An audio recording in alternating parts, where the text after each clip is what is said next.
2부입니다. 2부는 교재를 갖고 가겠습니다. 교재는 크게 네 파트로 구분이 되어 있습니다. 첫 번째 파트가 이게 죄송한데 제 페이지를 이렇게 딱 했으면 몇 페이지까지 보시죠라고 하면 좋은데 그게 안 돼가지고 보시면 이거 중간 앞에서 한 N7장 넘어가면은 청나라 때 대표적 자사 도예가가 있어요. 네. 여기 있어요. 여기까지가 앞에가 한 주제예요. 이 한 주제라고 말한 건 뭐냐면 다시 한번 원론을 말씀드린 거예요. 원론을. 그러니까 그거 한번 일부 한번 봐보시겠어요? 이건 앞에 시간에 이야기했던 자사적 정의를 다시 한번 확인하자는 거예요. 그러니까 어떻든 간에 우리가 사물을 도구를 다루기 때문에 이 도구의 격이 뭐냐는 거예요. 그러니까 이 첫 페이지에 나와 있는 이 부분은 그런 거예요. 자사적 정의하고 차를 우리려고 하는 거예요. 포차예요. 우리에게서는 그릇이 어떤 게 필요하지? 이 부분이 제일 필요하다는 겁니다. 이건 자사차의 기원이 됐었기 때문에 시작이 됐었으니까 그러면은 현재라는 부분은 자사차가 머무는 지점인데 지금까지 흘러온 과거하고 이 역사라는 부분을 보면 결국 과정인데 그 과정은 이 정의와 포차의 도구로서의 조건 이 부분을 지켜야죠. 얼마나 제대로 실현하고 그리고 그 두 번째 나라면 자사차 몸체 구조가 있죠. 이건 중요한 거예요. 그래서 몸체 구조. 그래서 자사차 몸체를 어떻게 구성해야지 이게 숨을 쉬지, 그 보온이 잘 되지, 열 전도력이 좋지 이거예요. 이거 보셨죠? 자사차 몸체 구조. 이게 이제 세 번째 페이지에 있는 겁니다. 그래서 아주 미시한 그 구조를 봤을 때는 알갱이 구조 돼 있어야 한다는 겁니다. 그 알갱이 구조를 좌우하는 게 뭐지? 라는 부분을 자사라는 재료하고 만드는 방법하고 그 다음에 소성, 불 때는 공예 요 세 가지가 좌우하더라는 거예요. 이게 굉장히 중요한 거예요. 자사차 판단할 때 이건 시종 일관하는 기준이에요. 그 다음에 그 아래에 있는 건 뭐냐면 자사차는 포차 도구기도 하고 이건 또 한편으로는 이 자체가 갖고 있는 도자기로서의 어떤 예술적인 속성을 지녔잖아요. 그중에 대표적인 균형미예요. 특히 포차를 우리기에서는 이게 균형이에요. 여기 있는 이 소표가 현재 자사차와 경매에 의해서 제일 비싼 거거든요. 얼마일까요? 3억 하네? 네? 10억. 땡 1,000억. 네? 이 차원을 만든 사람과 이게 동학한 사람이 중국 다 대사였어요. 고경주 소표고요. 거기서 이 소표 시리즈가 4점이 있었는데, 그러니까 이 자사차를 단독으로 경매를 시작한 게 아까 말씀드린 대로 2007년 8년도가 분수령이라고 그랬잖아요. 베이징 올림픽이었을 때. 그러니까 2008년도부터 본격적으로 단독 상품이 돼서 이제 경매에 이루어져요. 그때는 한 100만 위안이었어요. 근데 이게 2010년도에 벌써 1000만 위안이 올라. 1000만 시대에 돌입을 해요. 여하튼 이러면은 좀 이제 제가 또 호객행위를 하는 것 같아서 여기까지 넘어가고 여하튼 자사차 자체가 실용적으로는 이 몸체 구조, 알갱이 구조 굉장히 중요하다는 겁니다. 재료와 제작과 소성이 좌우한다는 것. 그 다음에 이거 포차 도구로서 도자기로서 이 균형과 이게 기세예요. 이게 어떻게 볼 것인가요? 예, 기세. 기세가 뭡니까? 기세 아무도 이야기 안 하는. 그러니까 기세는 어떻게 하냐면은 그냥 균형도 보면은 이게 이제 좌우 몸통이고 손잡이 불이잖아요. 이건 이제 뚜껑이고 꼭지죠. 이게 일종의 구조잖아요. 이게 이 구조로 집을 지어놓은 거잖아요. 이 나름대로 이제 그 역할들이 있잖아요. 이런 부분들이 제 균형을 맞는 거예요. 그래서 되게 형식상으로 따질 때는 사람들이 이 손잡이 끝과 여기 끝이 일치하는 것. 이게 이제 삼평이라고 하는데 이건 형식적인 균형인 거고 또 한편으로는 딱 봤을 때 이게 이 서표가 대부분 그러는데요. 이건 여러 가지 삼각형이 어울려져 있거든요. 피라미드처럼. 그러니까 삼각형이 어울려서 균형을 잡고 이거 뭐냐면 여러 개의 원이 원 이것도 이렇게 하면 원이잖아요. 이런 게 균형인데 이 균형 가운데서 이 균형미가 보이지 않는 부분들이 있는 거예요. 예를 들어서 이걸 잡고 이렇게 딱 우리잖아요. 그러니까 단순하게 보면 이 그립감인데 골프채처럼 그립감인데 이 그립 딱 쥐었을 때 얼마만큼 나한테 이렇게 당겨오지? 그 다음에 차를 넣고 물을 부어서 딱 이게 당길 때 이게 부을 때 느낌은 그냥 붙잖아요. 근데 이걸로 뒤어서 조정하는 거잖아요. 그러다 보니까 사람들이 이 몸통을 기준으로 해서 이 손잡이와 부리가 얼마만큼 기세를 유지하지? 이 노하우는 오랫동안 쌓여야지 생기는 거예요. 그러니까 중국에서 이건 고급공인 미술사 정도 되면 이걸 실현할 수 있는 조건이 꼭 봐요. 그리고 형체로 보면은 요걸 잡고 보이지 않잖아요. 위에서 딱 잡았을 때 싹 균형 잡아. 또 물에 딱 띄웠을 때 균형 잡아. 이건 형식적인 균형과 기세라는 것은 보이지 않는 영역에 있어야 좋아하거든요. 그래서 이 손잡이 상태로 이렇게 여기가 차고 가운데죠. 무게 중심이죠. 그러면 이 무게 중심을 중심으로 손잡이와 부리가 팔자를 그릴 수 있어야 돼요. 그래서 이게 딱 손잡이를 딱 당기니까 이 윗손잡이의 힘에 의해서 이렇게 팔자가 이렇게 그려져서 이렇게 갈 거 아니에요. 그리고 이 부리가 이렇게 딸려올 것 같고, 이걸 딱 밀면은 나갈 것 같은. 그러니까 이게 뭐 이렇게 생명력이 있는 건 아닌데 사람의 어떤 손기에서 만들어졌는데 그런 기세가 살아있네. 그러려면은 재료도 좋아야 되고 얼마만큼 잘 두들기고 얼마만큼 손질을 많이 했고 그 다음에 이 자체에 어떤 외적인 어떤 기준 잘 실현했지 않은 그런 부분들이 있을 수 있습니다. 이런 부분들을 주로 보게 되는 겁니다. 그러니까 그 물질적인 어떤 조건, 아까 말한 알갱이 구조, 그다음에 소성 이런 부분들 보지만은 또 한편으로는 이 자체가 갖고 있는 균형, 기세, 운치 그리고 또 한편으로는 이제 차를 마셨을 때 차 맛이 좋아야겠죠. 그리고 차를 마시고 딱 그 양호를 했을 때 그만큼 또 이게 옥처럼 윤이 나야 되겠죠. 그래서 자사차원은 작가가 한 번 만들고 또 사용하는 사람 또 만든다고 말하는 거예요. 이건 자주 사용해야 되는 거예요. 이게 점장님 차워 사용하는 거 겁내시는 경우가 있거든요. 아, 손님이 처음 써야지 어떻게 내가 먼저 써서 팔아야 되는 거예요. 양호 그래서 그러면서 차후 관리를 어떻게 했느냐. 여하튼 그 쓰는 거 굉장히 중요합니다. 써야지 이게 가치가 실현되기 때문에 그렇고요. 그다음에 여하튼 차도 아까 말씀드린 좀 분류가 중요하다고 그랬잖아요. 그러면 전 자사차도 분류가 중요해요. 요 밑에 있는 건 그거예요. 같이 보시면 여기 보면은 요 밑에 있는 건 뭐냐면 차후의 어떤 디자인 종류예요. 원방 근화, 원방 근화. 그래서 원형기 이런 원형기, 방형기 네모난 거. 그 다음에 그러니까 이런 게 네모난 거죠. 여기 아니구나. 네모난 게 저기 어딘가 있을 겁니다. 하여튼 그 다음에 금분기는 근육 모양처럼 써서 돼 있다는 건, 그 다음에 화는 꽃이라든가 나무라든가 자연 소재를 그 디자인 소재로 삼았다는 거죠. 이런 게 이제 정립이 되는 거죠. 그래서 이런 디자인 유형인데 이런 디자인 유형에 어떤 재료를 쓸 것인지, 그래서 재료에 따라 달라지는 거고, 그 다음에 어떻게 만들었지? 이걸 처음부터 끝까지 다 손으로 만드는 경우가 있고, 중간에 약간 틀을 이용해서 만드는 경우가 있고, 중간에 틀을 이용, 손으로 쓰되 틀을 이용하는 것까지가 전통적인 제작 방법이에요. 그 다음에 어떻게 불을 뗐지? 이 불 떼는 것도 역사적인 것을 반영하죠. 예전에는 장작으로 뗐을 거고, 그다음 어느 날 기름을 뗐을 거고, 어느 날 가스로 뗐을 거고, 어느 날 전기를 뗐을 거고, 이렇게 장작 소재도 다를 거고, 그다음에 그 산소를 들어가게 할까, 아니면은 막아줄까, 아니면은 중간 정도만 줄까. 그러니까 산화냐, 환원이냐, 중성이냐 이게 달라질 거고, 그다음에 몇 도에 떼느냐, 이거 유약을 바르지 않으니까 몇 도에 떼느냐라는 그런 부분들이 좌우하겠죠. 그 다음에 누가 만들었느냐. 왜냐하면 이건 손으로 나름대로 설계를 해서 손으로 만들기 때문에 그 만든 사람의 사상이 굉장히 중요해요. 어떤 기술을 가지고 있는지. 그 다음에 그 상품 유행은 이게 정말로 이렇게 비싼 거냐, 대중품이냐, 일반적으로 쓸 거냐, 아니면 정말로 특별 주문을 받아서 만든 예술품이냐. 아까 같이 1000만이나 그 1000억 정도면 그건 특별히 주문을 받아서 만든 거죠. 하여튼 이런 유형이에요. 이런 식으로 자사차하고 갈래가 나눠지는 거예요. 이건 이제 일반적으로 나눈 거고요. 그래서 일반적으로 일단 4가지 디자인 종류에 따라서 나눈다는 거. 그 다음에 어떤 재료지? 왜 재료는 중요하냐면 이 재료에 따라서 그 통기성이라든가 이런 성질이 달라져요.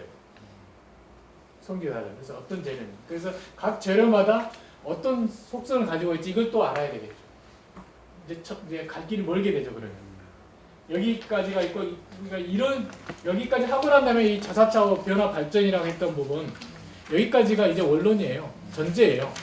지난 시간에 말씀드렸던 부분들을 재확인하는 거예요. 그리고 이 부분이 지난 시간에 말씀드렸던 것처럼 이렇게 자사차후가 조형이 네 가지로 분류가 되고 나름대로 재료라든가 이렇게 뭐 작가의 사상이라든가 그런 게 반영이 돼서 차후가 정리됐던 게 아까 아편 전쟁 직전에 청나라에서 차문화 꽃이 피었던 그 시점이라는 거예요. 그러니까 물론 이 흐름은 그래도 나름대로 이어지긴 하죠. 왜냐하면은 이 자사차후는 오로지 이 시인한 지역에서 만들기 때문에 차는 영국의 식민지 다른 식민지에서 생산할 수 있지만 이건 할 수가 없잖아요. 할 수가 없잖아요. 그렇기 때문에 아편 전쟁 이후에도 홍차가 유럽에서 꽃이 피어도 결국은 여기서 가져가는 거예요. 자사차는 계속 생산이 늘어나요. 차하고 달리 늘어나요. 그 역사를 이제 오늘 이제 여기다 적어놓은 거예요.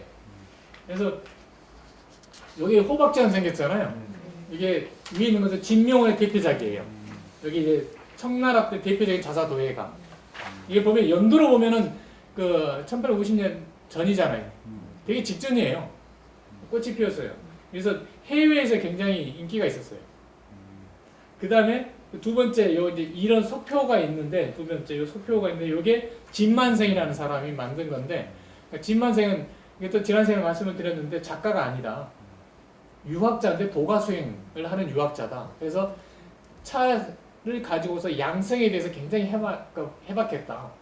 그래서 자사차를 이용해서 차를 마시면서 몸에서 일어나는 변화 이런 부분들에 대해서 굉장히 많은 겪었고 그것을 자사차 도각을 했다. 왜냐하면 이 사람은 금속물에도 뛰어났기 때문에 그러면서 이 사람이 만든 설계한 자사차를 인문자사라고 인문자사라는 독특한 영역을 인정을 하는 거예요. 그래서 아까 자사차 유형이 뭐 원형기, 방형기, 금문기, 그다음에 자연기, 그러니까 화기형 그런 게 있고 거기다 플러스 하나 더하면서 인문자사 이렇게 되는 거예요. 만약 우리가 디자인하면 우리적인 사고가 디자인은 되게 인문자사 영역이 많이 들어가죠. 그다음에 마지막에 있는 사람이 이제 요 동글동글한 거, 요것도 마찬가지인데요. 물론 요걸 이제 철고라 그러거든요. 그것도 이 소대영이라는 인물이 만들어요. 그러니까 지금 가장 고전이 된 이렇게 동글동글한 차호에 가장 기준이 된 차호를 이 소대영이라는 작가가 만들거든요. 그래서 이 소대영이라는 작가를 두고서 평가가 그건 거예요. 소대영 이전에 이만한 인물이 없었고 소대영 이후에 이만한 인물이 없다. 자사계 그렇게 높이 친 인물이 소대영이에요. 그러니까 이때 꽃이 핀 거예요. 우리가 볼 수 있는 그러니까 교재로 삼을 수 있는 자사차 디자인의 모델, 고전이 되는 모델들은 이 시기에 다 정립이 된 거예요. 그 다음에 이제 그 페이지에 보시면 자, 청나라 자사도의 특징 뒤에서도 보이네. 카메라가 이걸 붙이니까 청나라 요 혹시 너무 낯선가요? 여기 보시면 그러니까 이 앞에는 주로 이제 명나라를 이야기했었거든요. 명나라하고 청나라 차이점 아시겠죠? 일단 종족이 다르잖아요. 한족과 만주족이잖아요. 한족 스타일은 약간 좀 그러니까 물론 이제 그러니까 이건 이제 기준 자체를 어떻게 설정하는 가구도 만약에 명식 가구하고 청식 가구가 있거든요. 명식 가구는 이렇게 여백이 많아요. 청식 가구는 꽉 차 있고 화려한 장식이 많아요. 무겁고 자사차후도 화려해져요. 이건 만주족이 쓰면 주로 황실을 주로 쓰는 거고요. 근데 당연히 강남의 한족들도 많이 썼을 거 아니에요. 그 사람들은 청대라 할지라도 소박한 걸 많이 써요. 이렇게 소대형, 이렇게 원형기 이런 게 많아요. 하여튼 이렇게 장식을 새롭게 하는 거, 화려한 장식을 하는 게 청나라 때 특징이에요. 대신 이 청나라 말 자사도의 그리고 옆에 요 반짝반짝하는 거 있죠. 요건 뭐냐면요, 포광이라고 광을 내는 거예요. 자사도 여기 뭐 바른 게 아니고 이렇게 만든 다음에 한번 싹 그라인더를 싹 갈아주면 반짝반짝 윤이 나요. 요건 그 다음에 끝에 보면 이게 금으로 이렇게 쌌죠. 요건 뭐냐면 태국이라든가 이런 동남아에서 신부들을 혼례품으로 썼던 거예요. 그러니까 동남아에서 굉장히 인기 있었어요. 자사차가. 아까 말씀드린 아까 차가 유행하면서 동시에 도구도 유행하는 거죠. 그러니까 이 부분이 그 차하고 달리 자사차는 계속 수요가 늘어나잖아요. 해외 수출도 많이 해요. 그러니까 이제 봉건제 시대에는 청나라 때 이 아편제 전후한 시기까지만 하더라도 그 도에 있는 사람들 관료라든가 그런 재력가들이 이제 데려다가 집에서 차오를 만들게 했거든요.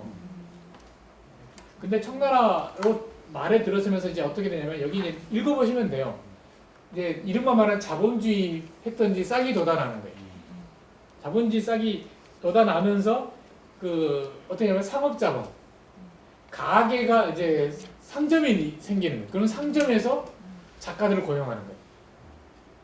상점에서. 그 다음에 이제 정부에서 이제 이 뒤로 가면 예를 들어서 청나라 말 특히 이제 1911년도에 신해혁명이 생기고 터지고 난 다음에 이제 중화민국이 생기잖아요. 그러면 정부가 이제 그 학교를 세우거나 공장을 세워서 이제 나름대로 작가도 양성하고 그 패턴이 이제 시작해요. 그리고 또 하나가 이 자사차오를 그 대량으로 그 생산해서 마무리하는 거 뭐냐면 가마거든요. 가마거든요. 이것도 이제 그 이 시기에서 그 당시 이게 예를 들어서 청나라 말과 민국시기 이 시기만 하더라도 가마는 장작 가마거든요. 근데 가마가 얼마나 기냐면 보통 40m, 50m 돼요. 그러니까 그렇게 가마를 운영하는 사람들이 작가를 고용해요. 그러니까 이게 이제 이른바 자본주의로 들어가는 거 아니에요. 그죠? 그러니까 상업 자본과 생산 자본이 요거를 생산하게 하는 거예요. 이해되시죠? 그러면서 수요는 굉장히 많아져요. 일본, 미국, 그러니까 유럽, 동남아는 말할 것도 없고 이제 청나라 일대에도 말할 거고 국내, 해외에서 두루두루 수요가 늘어나요. 그러면서 요 뒤에 이제 민국 시기로 들어서는 거죠. 민국 시기가 하면 1911년도 신해혁명 이에 의해서 세워진 게 중화민국이잖아요. 그러니까 나중에 이제 대만으로 쫓겨간 그러니까 국민당이잖아요. 그러니까 그때 여기를 가만 그 여기에 이제 내용들 읽어보시면 그 자사 자체 생산이 이제 분업화되는 거예요. 만이라고 써져 있죠. 만이가 뭐냐면 재료를 재련하는 파트. 갈 마자죠. 그래서 재료를 가는 것을 마방이라고 불러요. 그러니까 마방하면은 한자를 안 보고 마방하면 음남에 그 차마고도에 있는 게 마방인데, 그러니까 갈 마자, 그 집방자 하면은 자산 일요를 재련하는 것이. 그 다음에 재배는 뭐냐면 배는 뭐냐면 이렇게 그 반성품으로 굽기 전의 형태 그걸 만들고, 그러니까 서로 역할 분담 그렇게 만들고, 그 다음에 도각하는 사람, 도각하는 파트, 그 다음에 장소는 가출 장자잖아요. 갖추어서 모아서 소송하는 거예요. 그다음에 포장. 이런 거 말하면 이제 분업화가 되는 거예요. 이런 게 이제 자본주의 패턴에 이제 들어가는 거예요. 과거하고 완전히 달라지는 거예요. 그러면서 3점도 무지하게 생기고, 그 3점 중에서 이제 나중에 이제 자사차를 계속 하시다 보면 옛날 자사차를 많이 만날 거예요. 그게 현재 나오는 그 이름들이 철화원, 오덕성, 금정상표, 진정화, 예풍, 복강, 갈덕관 이런 게 있고, 거기서 썼던 인장들이 그 밑에 있어요. 그래서 그 가짜도 많죠, 당연히. 그래서 여기 보면은 금정상표라든가 공국이라고 써져 있어요. 공국은 뭐냐면 이건 아시겠지만 아편전쟁과 관계 있는 거잖아요. 아편전쟁 관계에 있어서 뭐냐면은 수출을 이렇게 수출하는 걸 청나라가 통제를 했잖아요. 이 공국의 허락을 받아야만이 수출을 했었잖아요. 근데 그 공국이 아니고 요 상표를 쓰는 거예요. 네, 민국식에. 그러면서 아까 말씀드렸던 중화민국이 세워지면서 실제 공장도 세우고 학교도 세우면서 인재도 양성하는 요 시스템이 생겨요. 예전에는 그런 게 없어요. 다 도제 형식이잖아요. 스승가 있어요. 도제 형식인데 이제 그 재생산 분야도 달라졌다는 거고요. 하여튼 그 만루의 그 마지막 그 문장이 그렇듯이 뭐 자사업에 종사하는 사람도 한 600여 명. 여튼 도자 생산 규모도 어마어마하게 많았고요. 그리고 여전히 지금도 마찬가지지만 자사차고 이식링에서밖에 안 나기 때문에 그럴 수밖에 없어요. 그 다음에 요 밑에 있는 번가 농장과 번가 호장인데 이건 약간 저희들의 관계가 있어서 그렇기는 한데요. 여기 이제 이 자사차가 생산되는 게 이싱에서 전체가 생산되냐고 이싱의 남쪽 일부 지역에서만 생산되거든요. 거기에 범시 집성촌이 있어요. 예, 이게 춘추 전국시대 범녀가 거기에 숨어들어서 살았던 것이에요. 그러면서 계속해서 늘어나면서 범시 집성촌이 있는데 이 청말 민국 시기에 그 사람들은 이제 농사를 지었으니까 번가 농장이에요. 번가 농장인데 이 번가 농장을 하면서 차오를 만들어요. 그러니까는 농번기 때는 차오를 만들고 농번기 때 농사 짓고 농한기 때 차오를 만들었던 거예요.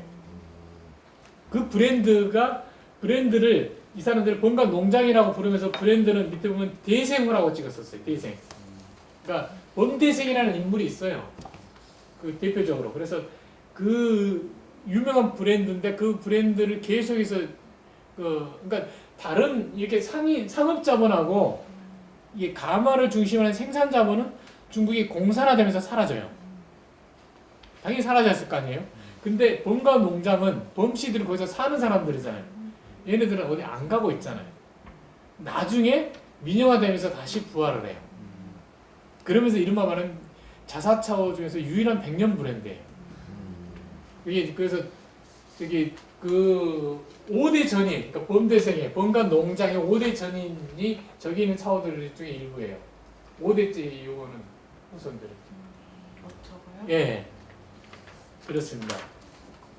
그러니까 그 지우명차에서 그 투자해서 그 얘네들을 회사로 독립시켜 준 게 2006년도에. 그러니까 이제 그럴 여력이 없었는데 그냥 뭔가 이게 문중 사람들 모여서 차오를 만들고 있는데 회사를 우리가 투자해서 회사로 중국은 이제 유한공사잖아요. 그렇게 해서 세워서 나는 회사 시스템을 되게 하고 그게 2006년도예요. 그 다음에 2007년도에 중국은 이제 가마가 아까 말씀드린 대로 장작가마는 공산화되면서 사라지거든요. 근데 이제 그 문경의 작가들과 같이 가가지고 장작가마를 저희들이 세워요. 거기다가. 거기다가요? 네. 2007년도에. 그러면서 지금까지 교류 관계를 이어오고 있어요. 그래서 그 중국 내에서도 이미 아까 말씀드린 자사차오 계통에서 백년 브랜드는 거의 유일하다. 이게 이제 청말 민국식으로 브랜드가 있잖아요. 아까 말씀드린 보이차도 이런 상황이었다는 거예요. 그러니까 공산화되기 전에 청말 민국식이만 하더라도 이런 브랜드가 보이차도 수십 개예요. 그 이제 상업자본도 있을 수 있고 생산자본, 농촌이지만 생산자본도 있을 수 있었던 거죠. 그 패턴이 이제 통폐합 됐다고 그랬잖아요. 자사차도 마찬가지예요.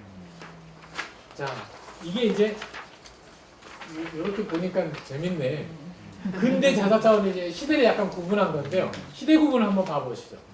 그러니까 청나라 말 이전이 있을 거예요. 청나라 말이라기보다는 실제 이게 아편 전쟁의 전환 시기로 봐야 돼요.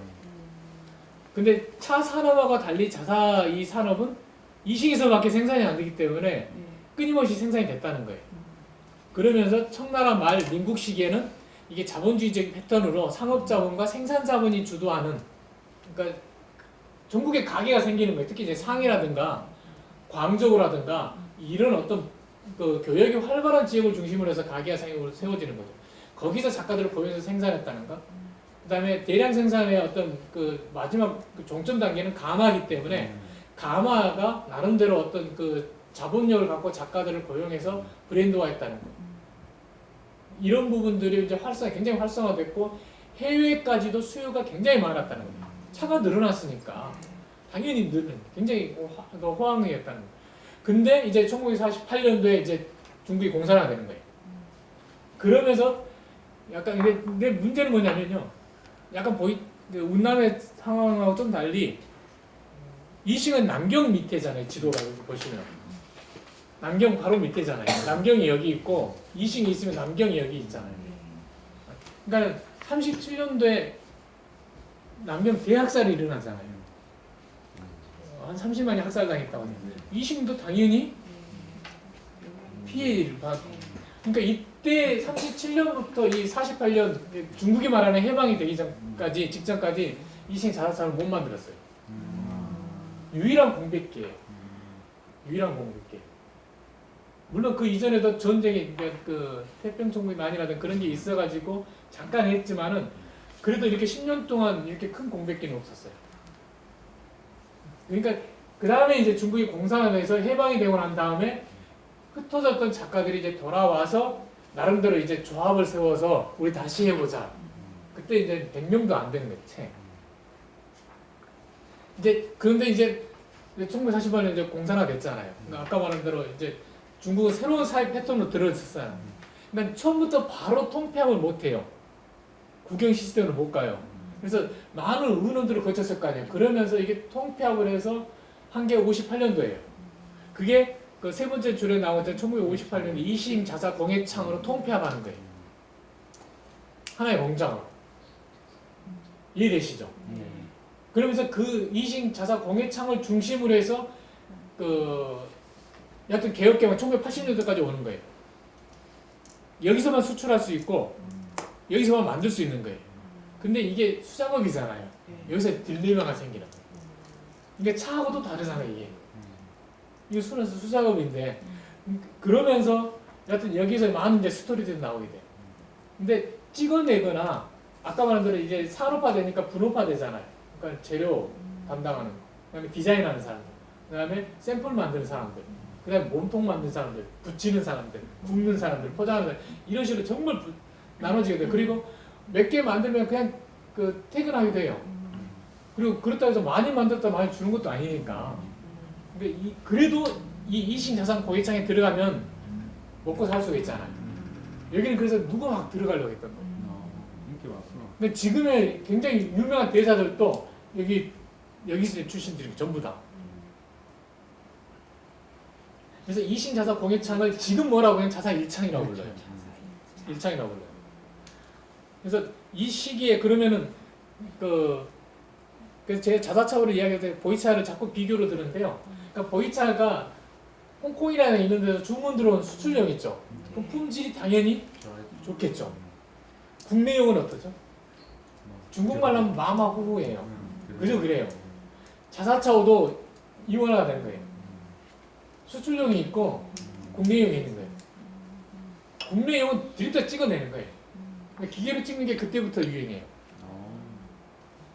국내부터. 근데 전통적으로 손으로 만든 거 있잖아요. 특히 전수공. 이걸 뭐라고 부르는지 아세요? 전수로 만든 거? 반동 분자라고. 그러니까 전통을 고수하잖아요. 생산력도 떨어지는데 이렇게 봉건조적인 유습을 유지하느냐고. 그래서 걸리면 자아비판을. 그런 일화가 있어요. 대사들이.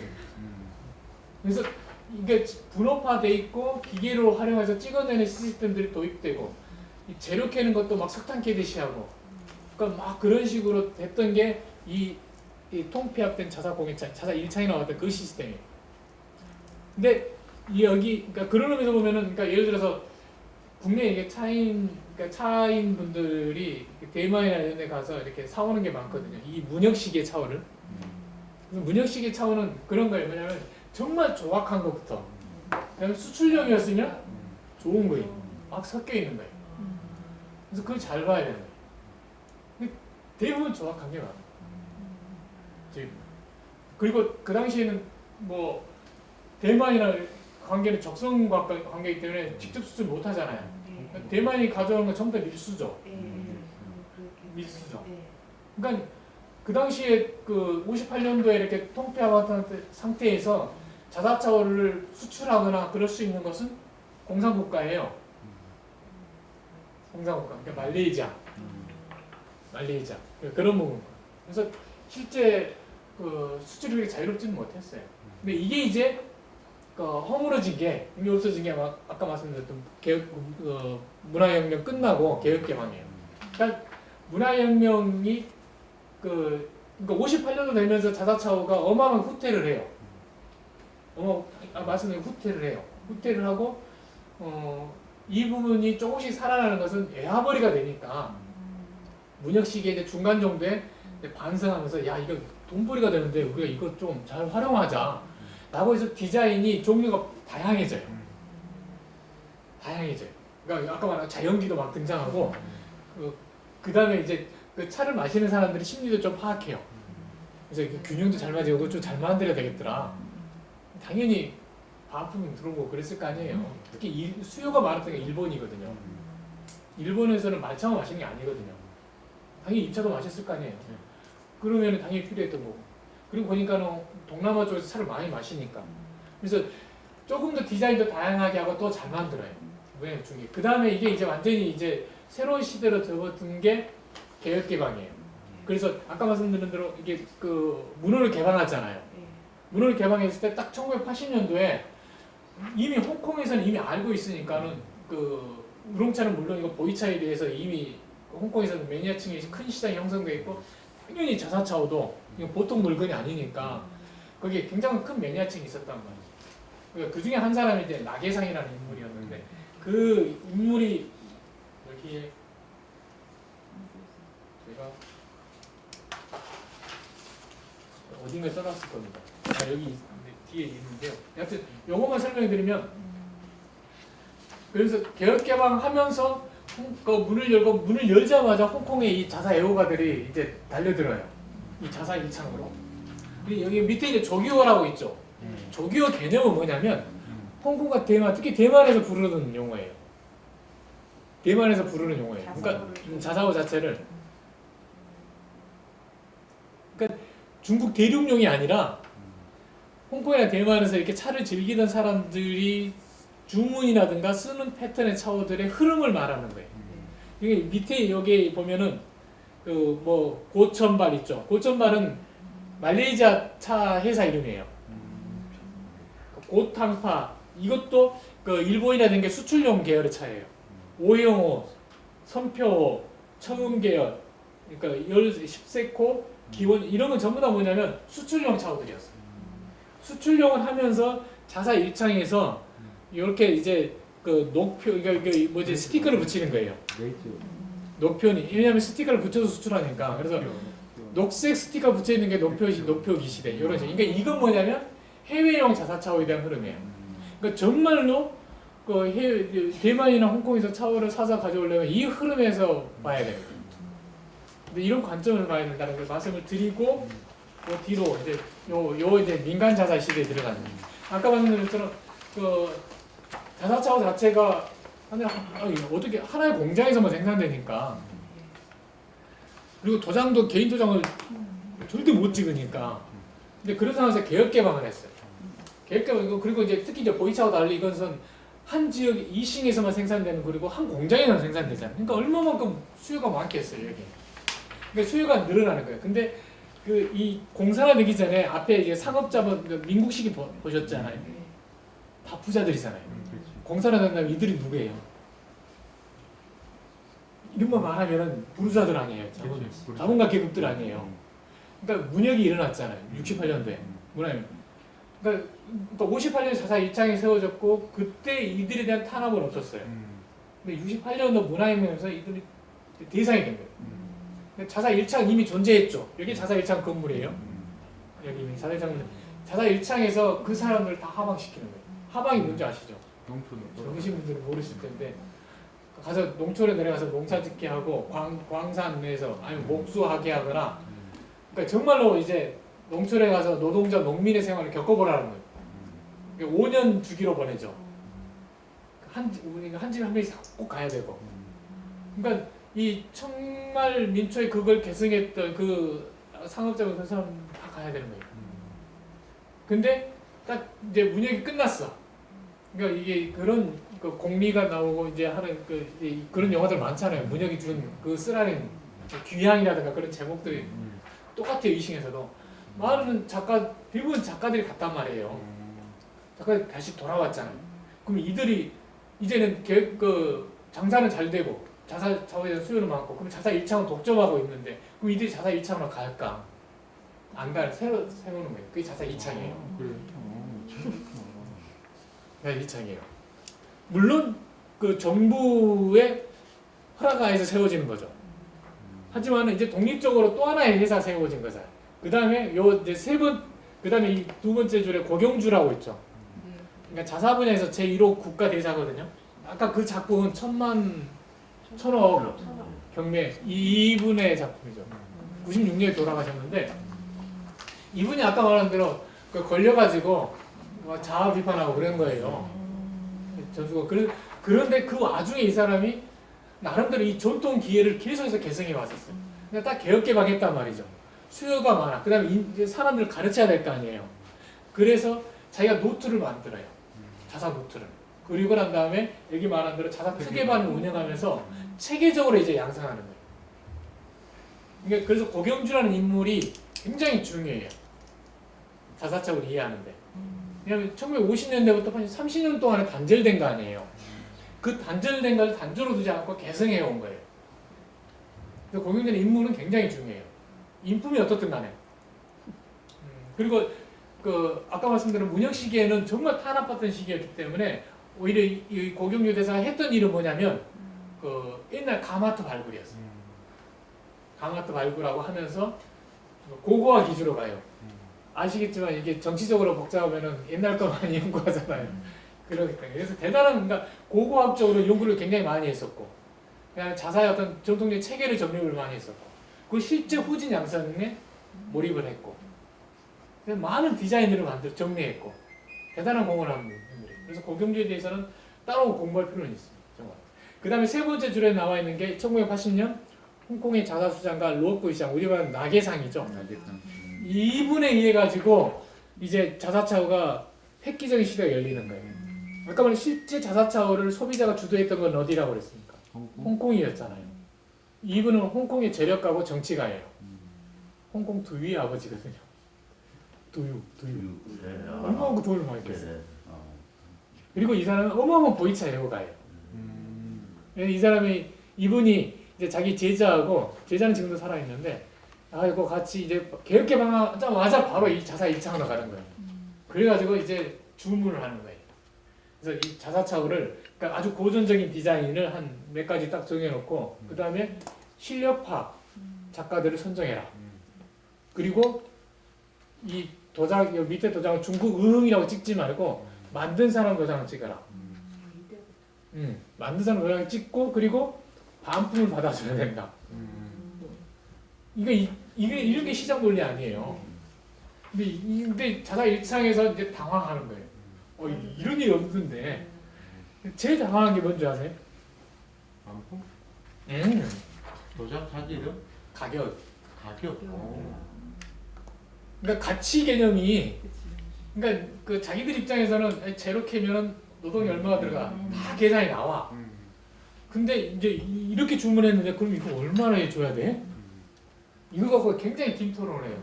얼마나 줬는지는 모르겠는데 하여튼 이게 이제 그들의 어떤 그 고민과 변천사를 보여주는 거예요. 어떻게 보면 소박한 거죠.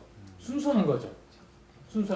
근데 여하튼 그러면서 이 문혁이 끝나고 그러면 개혁개방하면서 동시에 자사차오는 보이차하고 시장은 같이 가지만 조금 부흥하는 패턴이 좀 다르다는 거예요. 그러면서 그 홍콩으로 간 이제 나게상이라든가 이런 이제 자사 애호가들은 홍콩으로 이제 가져갈 거 아니에요.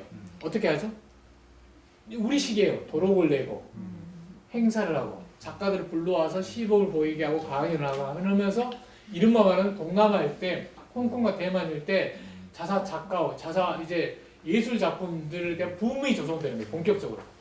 그 전까지는 하던 이 나게상이라는 홍콩의 이 자사 애호가분이 너무너무 좋아했어요.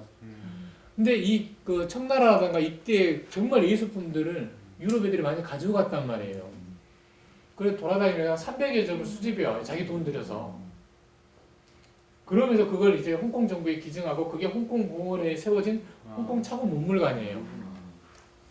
근데 그리고 실제 이제 개혁개방 하자마자 역시 이 분야에 자기가 뛰어들고 이것을 이제 홍콩에서 전시를 하면서 정말 멋있는 행사들을 하고 그러면서 이게 이제 바람을 주도하는 거예요. 이른바 말하는 대로 민간 자사 시대에 자사 이창이라든가 이런 것도 세워지지만 동시에 홍콩과 대만 이 일대에서 작가오라는 개념으로 새로 이제 등장하는 거예요. 이게 크게 이제 바람을 불고 실제 그러면서 자사 1창, 2창만으로 수요를 이제 충당 못해요.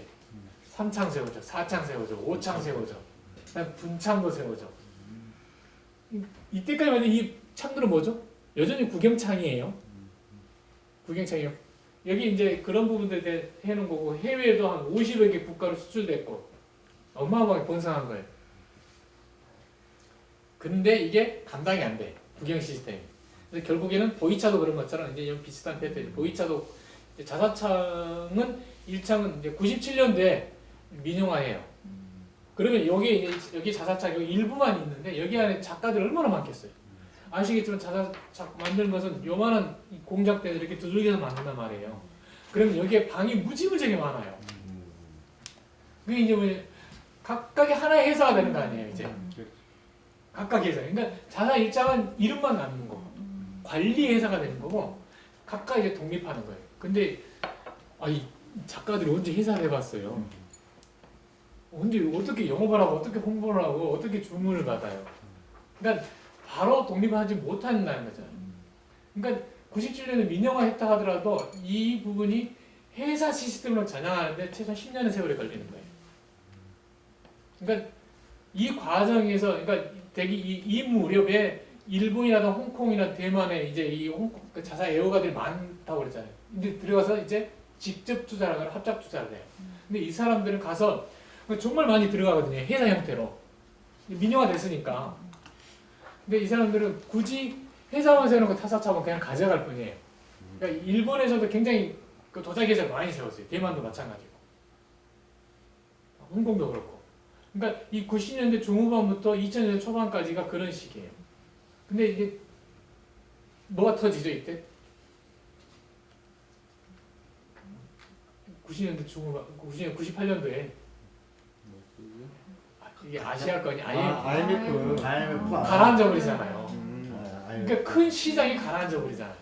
그러니까 이게 97년에 민영화되고 뭔가 해보려고 했단 말이에요. 이제 큰맘 먹고 했는데 이게 이제 전부가 부도가 나버리네. 그러니까 아시아 주요 수요자 국가들이 경제가 완전히 침몰해 버리잖아요. 뚝 끊어지는 거예요. 이게. 그러니까 뭔가 이게 준비하려고 민영화하고 뭐 회사도 막 투자하고 했는데 이 회사들 막 부도나고 그러면서 2002년 이 무렵에 중국은 이제 WTO에 가입하고 시장화를 막 가려고 했는데 자사차 이 분야는 타격이 너무 심한 거예요. 이제 싸늘한 거예요 시장이. 그때 이제 지유명차가 2002년도에 막 이식을 간 거예요. 이게 뭐죠 이게 이미 이제 거기서는 이미 이제 막 그 민영하고 열려놨잖아요. 막 만들어 놓은 것도 많고. 근데 재고를 어마어마하게 쌓여 있잖아요. 노다지였어요.